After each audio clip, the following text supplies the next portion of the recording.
Damian Lillard has been traded to the Indiana Pacers division. What does that plus the rest of the trade mean for the Pacers, the Suns perspective, the Blazers perspective, the Bucks perspective, and the Jrue Holiday angle for the Pacers, as well as the latest on Buddy Hield? Lots of transaction stuff coming on today's Locked On Pacers podcast. You are Locked On Pacers, your daily Indiana Pacers podcast, part of the Locked On Podcast Network, your team every day.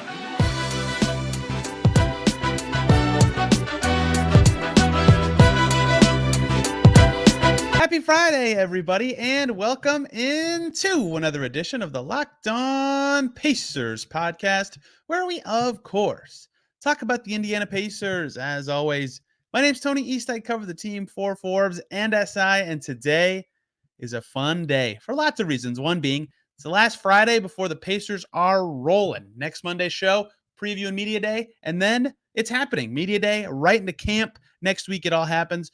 Like 10 days from now, the Pacers play a game, like a preseason game with meaningful things going on. So it's all going to speed up pretty soon. Today's show is going to be fun because a seismic thing happened in the NBA. Damian Lillard is in the Eastern Conference. Lots of players have moved around. It all means something for every single team. Jrue Holiday got connected to the Pacers via a report on Thursday. Buddy Hield, there's more on him. There's lots to talk about today. That's interesting. If you're interested in more basketball topics, yesterday's show's for you, the Point Guards season preview with Kalen Cooper. It was fantastic. That whole series was awesome, and there's lots of stuff coming next week as we see Pacers basketball begin to unfold in training camp. But today, we have to dive into the big transaction and what it all means. Damian Lillard to the Bucks. Wow. I mean, that is, Giannis says, hey, I want some commitment from the team. We talked about that here. The Bucks went the direction that they went last time he did this and went all in to show him that they're committed. That's what franchises should do. They got Dame. They lost Jrue. That's going to hurt their defense. I mean, just like 2 seconds to opine about the trade, if I'm allowed to, even though this is a Pacers podcast. People keep talking about the Bucks losing defense. Obviously, everybody thinks they improved, but like they're going to be top 10 on both ends of the floor. It's a great trade for me. I really like it for the Bucks, obviously. I actually really like it for the Blazers because they're going to get more stuff for Jrue. And I think my take on this that I don't see as much in the public sphere is maybe they really love Ayton. He's a former number one pick. He's only 25. You need a good center and pick and roll partner for young guards, but like he's going to play better for them and they can flip him for stuff too. Like I think they're going to get really good value out of all of this. I really like it for Portland. That unprotected pick's going to be great. I really like it for the Bucks. They got Dame. The Suns, I have some questions about what the Suns are doing, but I get why. I think the other takeaway for them here is that they just had to have the worst relationship with Ayton. I think that's got to be a big takeaway as well, because why else would they have done it in this way? Those are my thoughts on the trade. That does not matter for the Pacers. What does matter for the Pacers is Damian Lillard is in their division. Damian Lillard is in the Central Division with the Bucks. That team's going to be gross, assuming they can stay healthy all year. A starting five of presumably Dame, Pat Connaughton, Giannis, Chris Middleton, and Brook Lopez has wing stoppers, has maybe the best pick and roll combo in basketball, if not in the top two, has shooters, has rim protection. That is a great group. Their depth is iffy right now. They have some roster spots to fix it, but that team's going to be tough for the Pacers to beat. They already struggled with the Bucks. They already were giving up 51 to Jrue Holiday, their old point guard who wasn't that level of a scorer. Now they got to defend Dame and Giannis and all the stuff the Bucks can throw at them. That is the toughest direct hit ripple effect on the Pacers to me is, I mean, good luck stopping that team. Like I said earlier, I actually put this in my notes lower, but I said it at the beginning. I think they're going to be top 10 in both offense and defense. They've always been good on D with many of their good defensive players, Giannis, Brook, Chris, Jrue. Losing Jrue hurts a ton. We'll talk a lot about Jrue in the second segment today. And Dame is not a good defender. So that's a big change to their defensive identity. And the Pacers could, in theory, exploit that. In fact, the only time the Pacers ever have beaten the Bucks with Giannis playing since 2018 was when they were on fire from deep and were able to penetrate into the lane and make that defense not look so elite, right? That game was very impressive by the Pacers. Now, I think they're going to be, instead of like a top 3 or 4 defense, probably a top 10 defense, and they'll have Dame to vault their half-court offense from mid to awesome. They're going to be so good. I love what the Bucks are doing. I love the commitment to Giannis. If it doesn't work, guess what? You can trade Dame, you can trade Giannis, you can trade Chris Middleton, and you're set. It doesn't matter that you don't have any picks. Good job, Bucks. Another important thing for the Pacers here, and this I have to go back. If you'll recall, I did a show July 3rd, maybe July 4th, right? The first day free agency slowed down. If you remember why, That was a couple days after Dame's request, and that was the first day James Harden's request and Dame's request were really gripping the league because the Heat weren't doing anything. The Clippers, the Brogdon trade had just fallen apart. They weren't doing anything. A lot of the thought from some free agents, from some teams was like, okay, if these are going to happen, they're going to hold up a lot because free agents want to wait, see what market's there for them, see what those teams are going to do. Stuff slowed down. So I talked about what this all meant for the Pacers. And for the Dame part, I thought at the time, like everybody alive until the last 2 weeks, that Miami would be the team that ended up with him.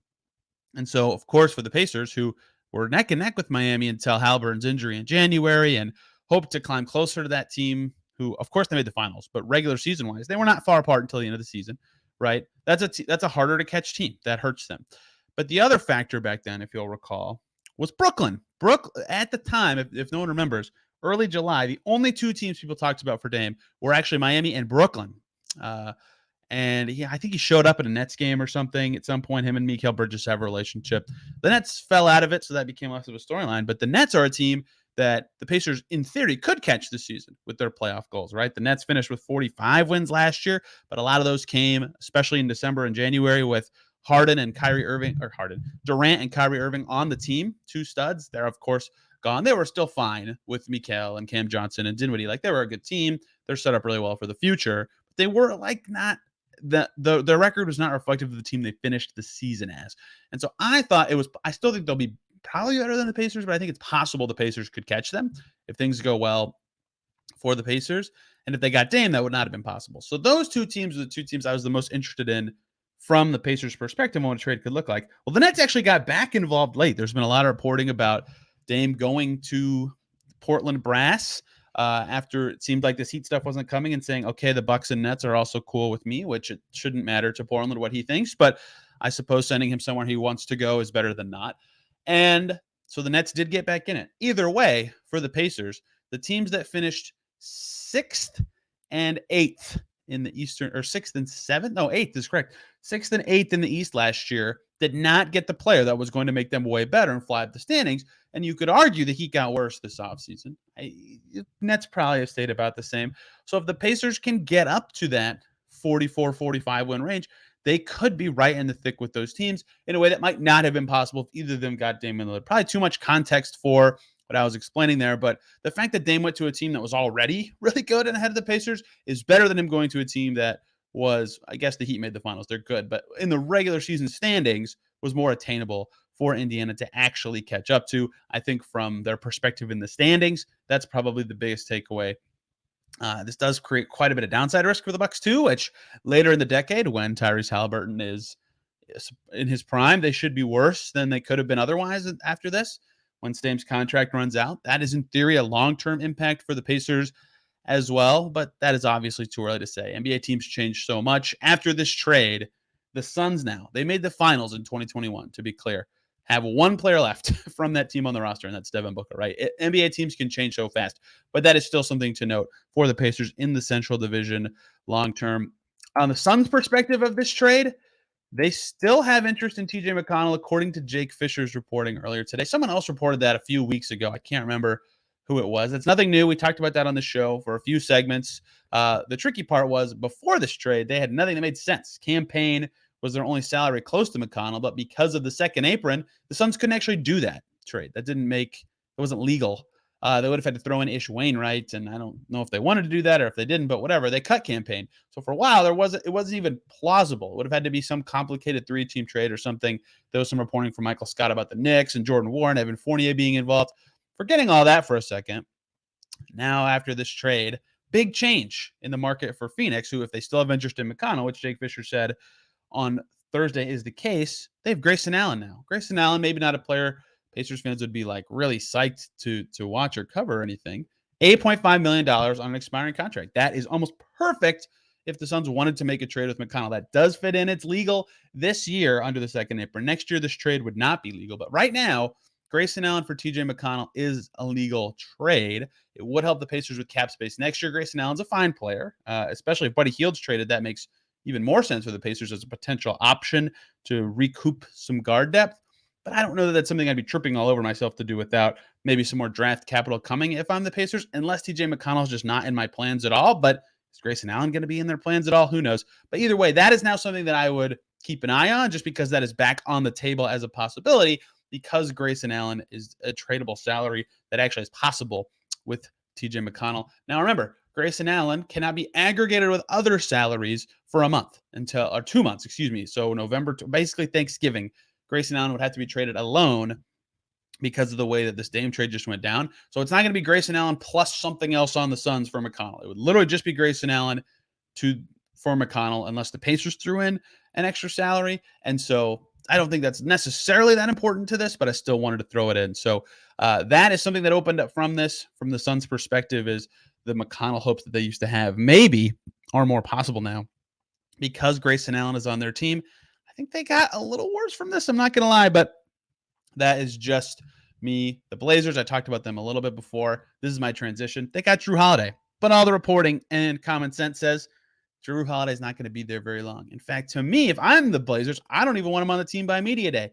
And they could look to move him. There's already been some reporting on that. The Pacers got named. What does that look like? What does that mean? Could a trade of him be possible? Does it even make sense for the Pacers? Let's talk about that in our second segment today, because boy, do I have some thoughts. And man, would it be interesting to see the Pacers get the third Holiday brother. They already had Justin and Aaron. There's that great jersey swap photo from back when he was with, I believe it was the Pelicans. But now, could they get the third one? Let's talk about that here in the second segment. Before we do that, though, I need to quickly talk to you guys about DoorDash. Need fresh groceries for the week, but don't have the time to go to the store? Try grocery delivery from DoorDash. You'll get everything you want delivered right when you need it, right to your door. You've trusted DoorDash to deliver your restaurant favorites, and now you can get grocery delivery that actually delivers. With thousands of grocery stores to choose from, you'll find the best in your neighborhood and boost your local economy with each and every order. You'll get exactly what you ordered, or DoorDash will make it right. So sit back and enjoy quality groceries just like you picked them yourselves. Want even more value? You can save on all your grocery and restaurant favorites with a $0 delivery fee on all eligible orders with a Dash Pass membership. With easy substitutions right in the app and best-in-class customer support, DoorDash delivers groceries exactly how you want it. Get 50% off your first DoorDash order up to a $20 value when you use the code LOCKEDONNBA at checkout. That's a limited time offer, and terms apply. That's 50% off up to $20, no minimum subtotal, and zero delivery fees on your first order when you download the DoorDash app in the App Store and enter the code LOCKEDONNBA. Don't forget, that's code LOCKEDONNBA for 50% off your first order with DoorDash. Thank you, as always, for making Locked On Pacers your first listen today and every single day. Easy second listen, given the context of this show. Locked On Blazers and Locked On Bucks. Hear what Mike Richmond has to say about the new look Blazers who have Ayton and who have Jrue Holiday and who are just ready for the next era. And Chumani Kamara, a late second round pick in the recent draft, and are ready for a new era of Blazers basketball. The Scoot Henderson era is upon us. And in Milwaukee, of course, Kane Pittman can tell you about the Pacers' division rivals being crazy good with Damian Lillard. But the Blazers specifically, the final piece of this puzzle, the only one I haven't really touched on yet, is Jrue Holiday. He is with the Blazers for now. I don't think that's going to be the case for much longer. In fact, he's on an expiring contract in theory. He's a player option next season. I don't even think the Blazers want to deal with that potentially going wrong for them. And so he could be looked to be moved. That would make a lot of sense. And let's cut over to Zach Lowe, who in ESPN, he had a very long report this morning about the Damian Lillard trade. And one of his lines, I'll read the whole paragraph from Zach Lowe. As Brian Windhorst notes, expect Holiday and the Blazers to have a range of trade options, perhaps including Miami, Philadelphia, the LA Clippers, and others. And then a parenthetical from Zach Lowe that says, two under-the-radar teams that could make a good Holiday fits and are expected to at least have some level of interest, sources said, the Indiana Pacers and New York Knicks. The Pacers may determine in the end that the price is too high and that it's too soon to flip future assets for veterans, end quote. So, of course, expected to at least have some level of interest. The Indiana Pacers, from a very plugged-in Zach Lowe, who also correctly identifies, because they're the only non-contender of the teams he listed in this paragraph, that they might determine the price is too high and they don't want to go for veterans right now. So let's dissect all of this from a Pacers perspective, right? I think that is a correct identification at the end. If the Pacers are truly thinking as long-term as Chad Buchanan indicated on Tuesday, which I think is smart, I would get going for it in some good circumstances of trade price, but I think it's smart to think long-term. If that's the case, especially given Jrue Holiday's contract, it might be too early for them to think about something big like this. Flipping assets for veterans can be good, but it cannot be good. That said, holy moly, is Jrue Holiday good. Price and contract for trades, we'll get to that. Give me a second. This dude is incredible. 5-time All-Defense, 2-time All-Star. Beast. Was amazing in their finals run when they won the title. Has been iffy in the postseason otherwise, but it's just such a force. So many guys in the NBA will tell you something to the effect of Jrue Holiday being underrated or one of the top two-way players in the league, right? Let me read you what Jordan Nwora said. Well, first of all, remember that game against the Pacers? He had 51. Jrue Holiday had 51 in March of this season. That was his best game ever. Offensively, he was amazing. After that game, here's what Rick Carlisle said. Remember, the Pacers reportedly could have some level of interest in him. Rick Carlisle said, I'd like somebody to name 5 other basketball players that are better than Jrue Holiday. Guy's an amazing player on both sides of the ball. Yes, he is. He is fantastic. Jordan Nwora, who was on the Pacers after that game, but played with Holiday for the first year and a half of his career, Jordan Nwora said, I've been saying it for a long time. I think Jrue is the best two-way player, at least guard, in the league. Andrew Nembhard said after that game he hoped to work with Jrue Holiday some in the summer. Clearly a high affinity for his game for people in the league. He's really good. That's a reason the Blazers wanted him in this trade, even though it might look like their pick package underwhelming, because they could trade Jrue for more stuff. And if they were truly able to, as some reporting suggests, get 3 picks from the Heat, well, they clearly think Jrue Holiday and whatever they can get from him, plus an unprotected pick and swaps from the Bucks, is more draft capital and more stuff than the total Heat package, which I think I agree with, depending on what Jrue Holiday fetches.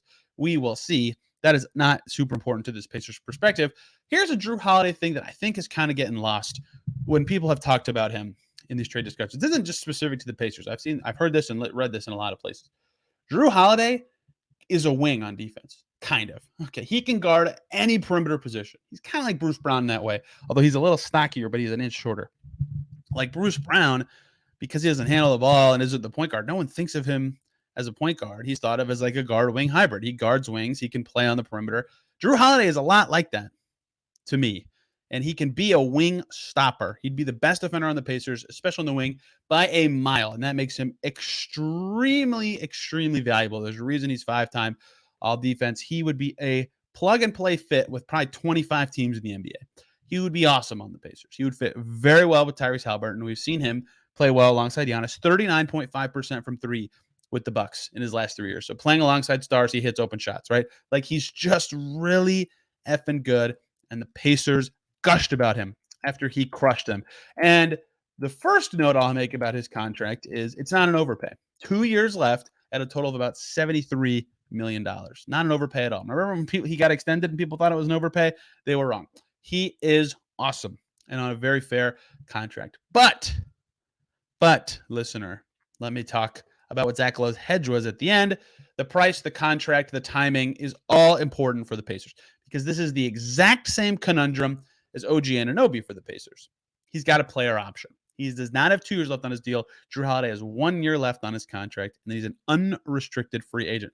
So he could be a rental. That's very risky for lots of teams. If you think he could push you into contention for a championship, or you're not worried about the money, or you're not worried about losing him for nothing, or you have a lot of extra assets, like the Knicks, like all those other teams listed in Zach Lowe's list, right?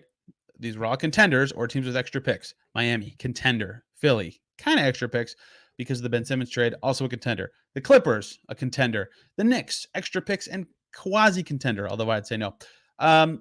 They all fit that bill. The Pacers have extra picks, but are certainly not a contender, and they're farther away.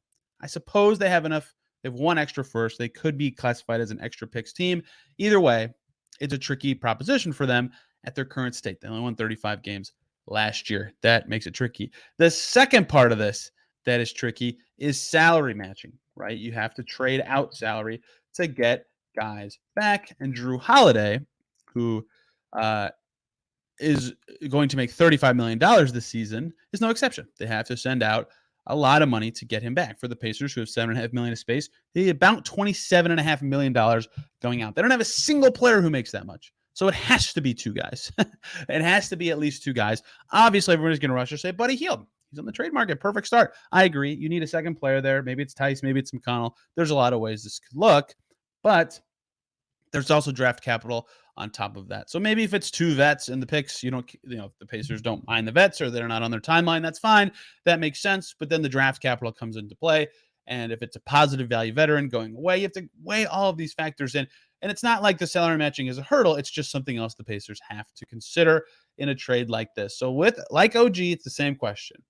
Are the Pacers willing to pay for a rental, or can they find out before making a trade that Jrue Holiday, who is extension eligible in, I think, February, would be willing to extend with the Pacers? And if he's not, are they willing to trade assets for that risk to be much better this year? He's very good. If they traded for him, it would make a lot of sense. That would show that they are trying to push their chips in and go for it starting this year. But they'd have to know the risks of what that could look like next season, because they do have Tyrese Haliburton under contract for 6 years. They have the time to be patient, even though it is risky. So I would get it. Jrue Holiday would be an awesome fit on the Pacers. He'd make them really good. I think that's probably going to take 2 firsts plus salary. That's what I think. And one of those firsts being decent to good. We'll see. But either way, we'll see where this ends up. I think he gets traded before media day. That is my guess. I don't know that. And no one knows anything. But I don't think the Blazers can run the risk of him getting hurt. I think and especially because his trade value is high right now, I would like to move him as soon as possible, as the Blazers will see where this shakes out in the coming days. Mentioned Buddy Hield. Want to talk about him. The latest reporting on him, his trade value, and all sorts of stuff. Of course, the Pacers front office addressed it on Tuesday. Wednesday's podcast, Eric Kramer and I broke that down. But today, I want to talk about external reporting. I did just squeak Buddy Hield into this Jrue segment. Check out Locked On Blazers and Bucks again for more on Jrue Holiday and where he could end up. Let's talk about Buddy Hield, the latest on his trade value, what the Pacers could do, and how that's all looking to close out today's show. Thank you, as always, for making Locked On Pacers your first listen today and every single day. Make Locked On Suns your second listen. Hear about their 8-and trade. Trading a former number 1 overall pick. Low-key has to be very difficult. What they got in return, are they better? Is the depth that important to them? Brandon Clean will have the latest on Locked On Suns. It's so nice. For those of you watching on YouTube, the background is finally coming together. I'm not just in a room with random moving nonsense. The Chuck Person bobblehead is up. The owls are up. There's plants. There's nice looking coffee mugs with the Locked On logo on it. The Mad Ants blanket is huge and will be retired soon, but we're getting there. It's looking a lot better in here. And the lighting's going to be better, hopefully pretty soon. And for those of you listening on audio, I'm sorry to listen to 20 seconds of me being happy with how my room looks now. Let's talk about Buddy Hield, the latest on him. Remember, the front office did admit on Tuesday, Chad Buchanan in his press conference, extension talks at a halt, right? They did offer something. Buddy Hield did not like it enough to accept it. If you're the Pacers, the natural progression from there is to look for trades. He's a veteran on an expiring contract. They're a young team whose now stated goals are more long-term than short-term, which is correct, but still, now that it's really on the record and really clear what they're thinking, trading Buddy Hield makes a lot of sense. His value is higher now than it will be in February, unless he plays amazing to open the season. It makes sense why they'd explore it. Although they did say he could be on the roster to open the season. Maybe that's true, maybe it's not. But still, that is what was said on Tuesday. So more on that. Back to Wednesday's podcast for you. But there's been some external reporting about this that I haven't covered, or at least have only covered minorly so far. The first one comes from Shams Charania, who reported on The Rally, which is, if you don't know, one of Bally Sports TV programs that they have. Shams Charania on that, talking about Buddy Hield's availability, said a lot of contenders could be interested because he's a shooter, and then added that 3 teams in particular could be interested in him: Dallas, Philly, and Milwaukee. That's funny because now a Milwaukee trade's extremely difficult, but Dallas and Philly are interesting. Looking through those teams is where this gets hard, because Buddy Hield makes $19 million. The Bucks have Brook Lopez at $25 million, Chris Middleton at $28 million, Bobby Portis at $11 million is the next highest paid player. So they'd have to trade 2 guys for Hield, unless it was Hield for one of their high salary players, which is not someone they'd be willing to trade because they're trying to win. And so the Pacers don't have roster spots. They'd have to cut somebody or take back some crappy money. That's a really hard fit now. More difficult than it was even a few days ago. So that one's tricky, although I get why the Bucks would want a good shooter, especially because they just lost some depth. The Sixers, very similar. Joel Embiid, $47 million, Tobias Harris, $39 million, James Harden, $35 million, and their next highest paid player is PJ Tucker at $11 million. They would also have to trade, likely at least, 2 players to get to Buddy Hield's money. Pacers have to consider the salary floor or the rest of their space and anything they take back. Of course, if they get good enough players, perhaps they'd be willing to cut somebody with guaranteed money, but that's never fun, or the assets would have to be worth it. So also a tricky trade to figure out, especially because the natural salary of PJ Tucker isn't that great of salary anymore, and probably would be a tough guy to squeeze in on the Pacers. Anthony Melton's good, but he's an expiring. How would that all look? That's tricky. It's tricky to come up with. The Mavs have the cleanest salary fit. Grant Williams is at $12.5 million. He won't get traded. They just signed him.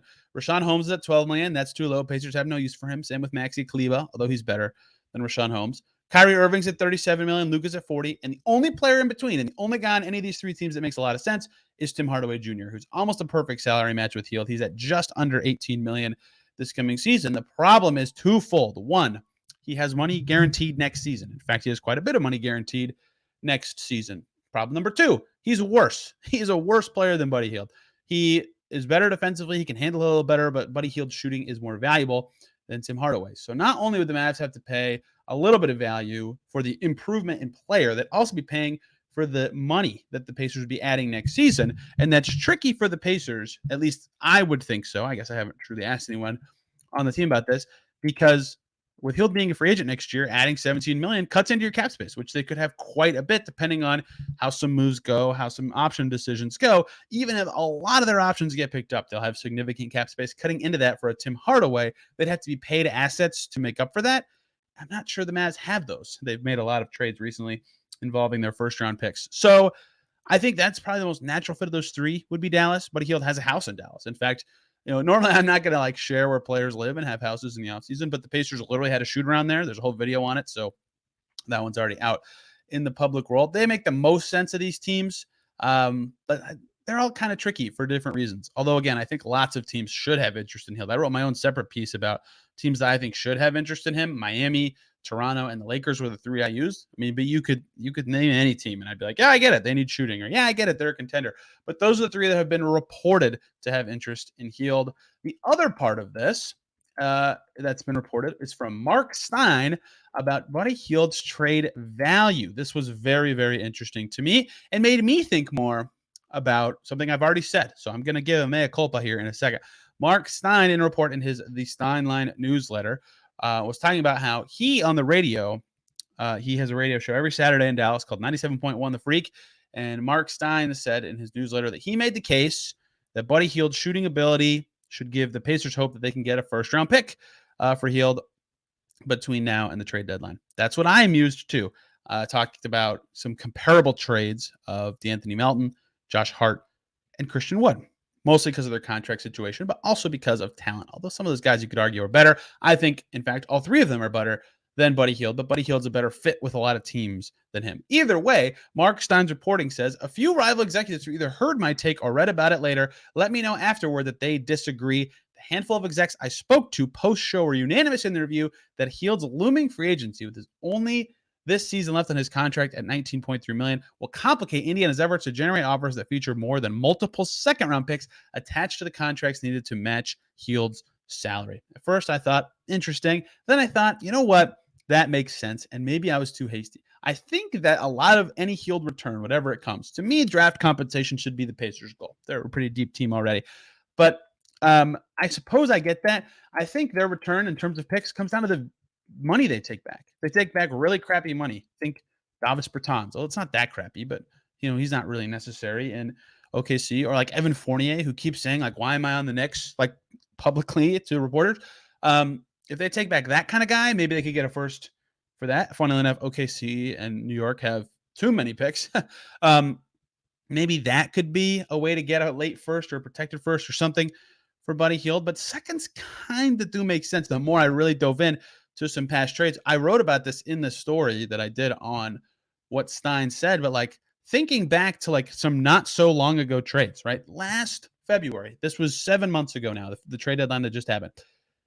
The Pacers were involved in this. They got 3 seconds in exchange. The Jay Crowder trade. Jay Crowder was on an expiring contract, and this is before he just stunk. No one knew how bad he would be for the Bucks, but he just was thought of pretty highly at the time, good 3-and-D wing who can really help the Bucks add to their depth. They traded 5 seconds to get Jay Crowder, right? maybe one of those seconds you could say was to get off the money they were sending away in Ibaka, George Hill, and Wara. But Wara was probably a neutral to positive value player. He played well for the Pacers. Either way, they traded 5 seconds in that trade for Jay Crowder. I think Buddy Hield's better than Jay Crowder was at the time of that trade. But like that is one that was on my mind. Josh Richardson, who I think is better than a lot of people do, but I think Buddy Hield's better than Josh Richardson. But still, Josh Richardson was, I believe, 3 seconds to get to New Orleans last year. There was also Devontae Graham's salary involved in that trade. Delon Wright a few years ago from the Kings was 3 seconds a few years ago, right? Delon Wright's a good player. He's not like amazing, but he's good. So Buddy Hield's better than those 3 guys, but he's probably worse than the first 3 guys I said. So that's why I think it depends on the salary coming back. That's the mea culpa. I was at first thinking it was late first value for Hield. Now I think it's late first with some Buns money coming back, or multiple seconds with some less terrible money coming back for the Pacers. And obviously young players or a good quality rotation player could change those values. But that is how I feel about Buddy Hield when marrying up the reporting with reality. You can read more about all this stuff in Pacers SI if you want the latest on Buddy Hield, on what the front office said, on Jrue Holiday, the Lillard trade you can get from other places. There was no point for me to cover that in writing, but still lots of stuff coming for the Pacers. Next Monday, the final technically off-season show, we'll preview Media Day with some questions I will have and some storylines I'm hoping to get more clarity on. And then Tuesday, we'll recap Media Day with someone else who is there, and then we're rolling. Tuesday's the first practice. We got lots of stuff coming here on the Locked On Pacers podcast. Thanks for sticking with us this offseason, and this is the last show of September. August and September can be the hardest months for basketball content. I think that we did pretty well here at Locked On Pacers. Your interactions have been so much fun, and I really enjoyed it. Let's play some basketball. We'll see you on Monday. Everybody have a great weekend. Till then, have a fantastic day.